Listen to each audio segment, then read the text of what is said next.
Sir अगर हम risk analysis करें तो कितना रिस्क है being a fighter pilot? I mean मैं नॉर्मल चीज़ें जो हमारे ऑडियंस को शायद पता भी नहीं होगा, like you are landing on a runway, उसमें कितना जज करना पड़ता है? When you are Okay, taking off, okay. उसमें So कितना जज I करना got your पड़ता है? question. See, I'll put it this way again. Risk सब फ्लाइंग में है. मैं I will be wrong to say कि नहीं एक हेलीकॉप्टर पायलट रिस्क नहीं ले रहा. बाय द वे मैं हेलीकॉप्टर्स में कमीशन हुआ था originally, so I have my उस पे भी आएंगे sir. My affinity to them as well. There are some task which no fighter pilot, no transport pilot can do. Both can't do. आप मुझसे ज़्यादा बेहतर जानेंगे बीइंग फ्रॉम स्पेशल फोर्सेज. आप स्ट्रैंडेड हैं, बाकी लोग बाय बाय करके चले जाएंगे ऊपर से, या एक फ्लाई पास्ट कर देंगे, या ट्रांसपोर्ट वाले कुछ फूल बरसा देगा आप पे. ओनली एक हेलीकॉप्टर पायलट जो रुकेगा और आपको एक्सट्रैक्ट करेगा वहां से. That is something which requires real, I would say, balls of steel, if I have to use the word, to get into enemy territory at that low speed. Sure. Where you're vulnerable, anybody will shoot at you. है ना, आप वहां पहुंचोगे. Fighter वाले के पास क्या है? High speeds हैं. Defences में सबसे बड़ा डिफेंस उसका हाई स्पीड है. ट्रांसपोर्ट वाले का काम अलग है. जब वो पैराड्रॉप वगैरह कुछ करने जाता है, then he is under threat, और किसी एडवांस लैंडिंग ग्राउंड पे लैंड करता है, तो special operation. But most of his operations are from basis to basis. Okay, so I will not get into that कि whether take off and landing are the major things. No. What is the biggest threat is when you have to operate your machine to the edge of its limits every day. Now you'll ask me, every day कोई war तो हो नहीं रही, या कोई combat situation हो नहीं रही, फिर आप एवरी डे क्यों कर रहे हो? अगर मैं अपने आप को और अपनी मशीन को उस लिमिट तक हर रोज नहीं ले जाऊंगा, तो मुझे पता ही नहीं होगा वो लिमिट कहाँ पे खत्म होती है. और कोई भी commanding officer of a fighter squad और flight commander of fighter squad, training is boys for the units mission, would like to take them to the very edge. So every time you are on a battle inoculation sortie, we call it a battle inoculation sortie. Why? Because somewhere, मतलब इसमें थोड़ी bureaucracy वो भी involve है, कि जब हमारे कुछ फेटल्स हुए, we lost some men long time back. The government के some babus, they failed to recognize that even this training is dangerous. They were saying ये तो battle casualty नहीं है, तो हम इसको कहाँ से वो दें मुआवजा? तो how do you then motivate your boys to say कि भाई take that kind of risk?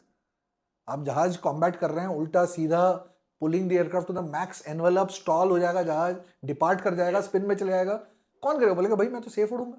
So essentially every training flight is as good as a life flight.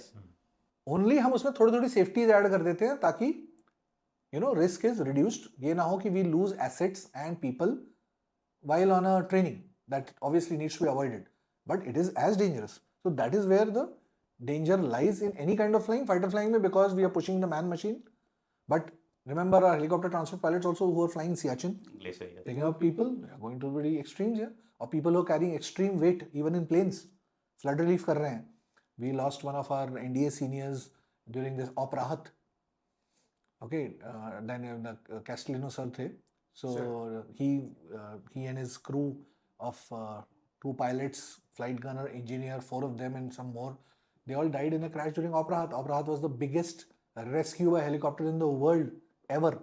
where जो floods आए थे अपना ऋषिकेश और उसमें in the क्या कहते हैं उसको, जोशीमाड़ा 2014. हाँ 14. Yes sir. Correct. And Yeah, these people rescued so many people that even the Western world kept on seeing कि इतना बड़ा helicopter rescue जो इंडियन एयरफोर्स और आर्मी यूनिट्स ने मिलके किया. आर्मी के हम लोग तो सर हमारी टीम थी वहाँ पे. एग्जैक्टली. सो आई मीन मैं अगर एक पॉडकास्ट में अगर आपको आके ऐसे बोलूँ कि नहीं सिर्फ फाइटर पायलट्स ही वो हैं, तो I will be doing injustice to them. So all of these people are doing great job. But ये एक ऐसा ऑफेंसिव प्लेटफॉर्म है fighter aircraft, coming back to that thing, जहाँ पे आपको एग्रेशन दिखाना है. So if I have to put it in a very logical manner, एक मैन का परफॉर्मेंस ग्राफ है, आदमी की क्षमता, और एक है मशीन का. करेक्ट. मेरी जो प्रोफेशनलिज्म है इन बीइंग अ हेलीकॉप्टर और transport pilot, where I am carrying men material, I am not talking of offensive role, वो अलग है. बट जहां मेन मटेरियल लेके जा रहे हैं जो नॉर्मली हेलीकॉप्टर ट्रांसपोर्ट करते हैं, आपको आपकी और खासकर मशीन की क्षमता के सेंटर में रहना है. क्यों? क्योंकि that is where the safety lies. आपको सेफ ऑपरेशंस कंडक्ट करने हैं, you don't want to lose people. So आपको फाइटर में आपको उसके एक्सट्रीम एंड पे मैंडेटरी रहना है. इवन आप okay, let's come back to helicopter transport again. अगर आपको say weather, altitude, temperatures, everything they are pushing you to the extreme end, like say Siachen, वहां भी मैं थोड़ी सेफ्टी रखने की कोशिश करूंगा. जय हिंद. आई होप आपने इस क्लिप को एंजॉय किया है. अगर आप ये फुल पॉडकास्ट देखना चाहते हैं तो उसका लिंक डिस्क्रिप्शन में दिया गया है, और इसी प्रकार के हमारे गैलेंट रियल लाइफ हीरोज़ के अगर पॉडकास्ट आप देखना चाहते हैं तो आप हमारे main channel monks and warriors by colonel Kaushal Kashyap check out कर सकते हैं। जय हिंद।